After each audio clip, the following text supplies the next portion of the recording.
കൂട്ടുകാരെ, ഇത് രാജീവാണ്.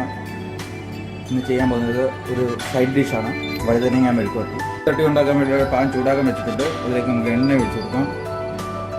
പാൻ ചൂടാക്കാൻ വെച്ചിട്ടുണ്ട്, അതിലേക്ക് കടുക് ഇട്ട് കൊടുക്കാം. കടുക് പൊട്ട് വരുമ്പോഴത്തേക്ക് നമുക്ക് കറിവേപ്പിലയും വറ്റൽമുളകും കൂടെ ചേർത്ത് കൊടുക്കാം. ഇളക്കി കൊടുക്കാം. അതിലേക്ക് നമുക്ക് അരിഞ്ഞ് വെച്ച ഉള്ളി ചേർത്ത് കൊടുക്കാം. ഉള്ളി പച്ചമുളകും ചേർത്ത് കൊടുക്കാം. വഴറ്റിയെടുക്കാം. സവാള അധികം വഴറ്റുണ്ട്. നമുക്ക് അതിലേക്ക് കുറച്ച് ഉപ്പ് ചേർത്ത് കൊടുക്കാം. സവാള വഴഞ്ഞിട്ട് വന്നിട്ടുണ്ട്. അതിലേക്ക് നമ്മൾ അരിഞ്ഞ് വെച്ചിരിക്കുന്ന വഴുതനങ്ങ ചേർത്ത് കൊടുക്കാം. 1/4 ടീസ്പൂൺ മുളക് പൊടി ചേർത്ത് കൊടുക്കാം.